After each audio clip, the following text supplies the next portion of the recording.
The location video, I videoed myself with a Nikon camera walking in a point of view shot through all the locations we are planning on using. So the common room, the prayer room, which was the school nurse's office, the stairs, the roof garden, the classroom.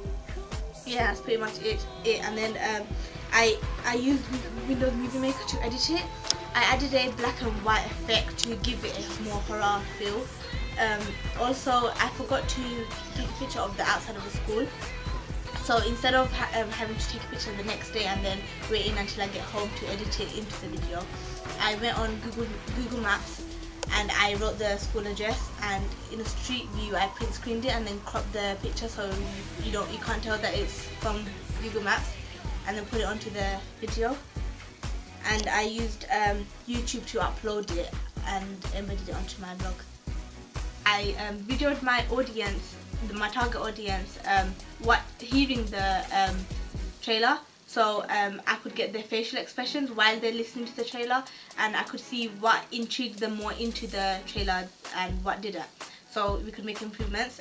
In the background, I did this using a Nikon camera, and then in the background I put on their opinion. So I recorded them using a dictaphone about what they thought about the film and what they thought about the trailer and what they would change and if they would actually watch it in cinemas if they heard it.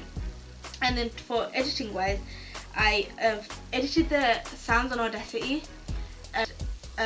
mostly the select tool to cut the unwanted bits. One of the students, her one was too long for the original video, so she had a lot of mistakes and pauses, so her speech wasn't cut out, it was just the pauses, and you couldn't tell because it was on Audacity. And then I put it on Movie Maker. I put the video of them listening to the trailer up, and I put it on slow motion so it would fit the time limit of when they're speaking in the background. Our film 1212, we used a Canon HD camera to film our scenes. One of the scenes was the basement scene, which was the last scene. We used Final Cut Pro to edit the clip. The main tools we used were Blade and Select. Blade was to cut the videos so in the perfect time so they would sync nicely with the next video. One of the videos we had on that scene was used with a different camera and the lighting was very different, so it was very noticeable. So to problem solve this, we color matched it by choosing the clip we wanted to color match with and then pressing apply. And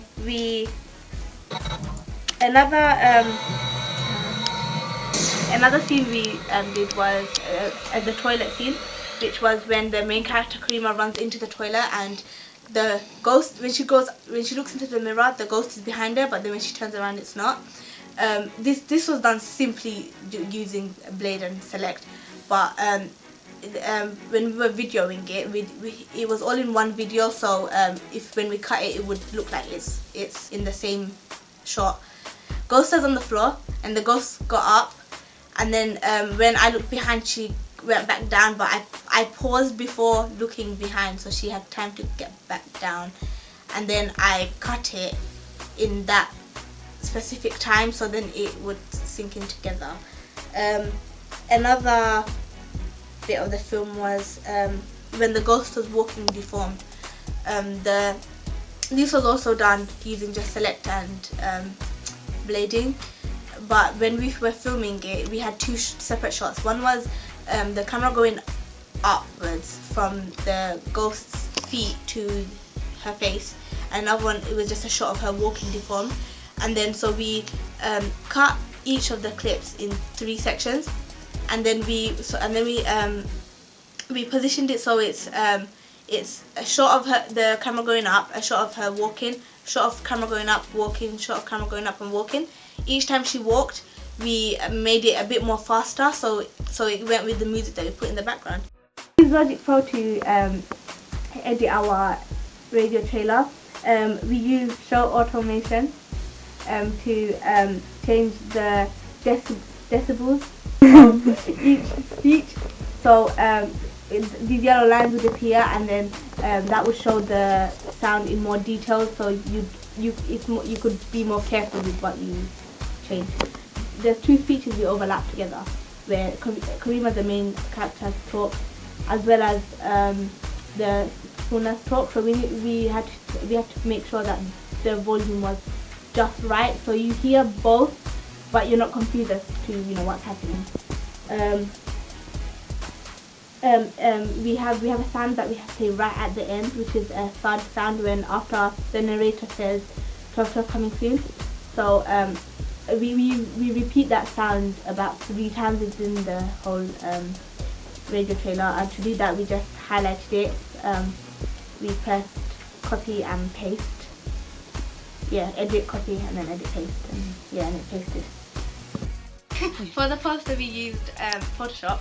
So first we used the lasso tool to outline the picture. So the outline Karima, the girl, and the ghost.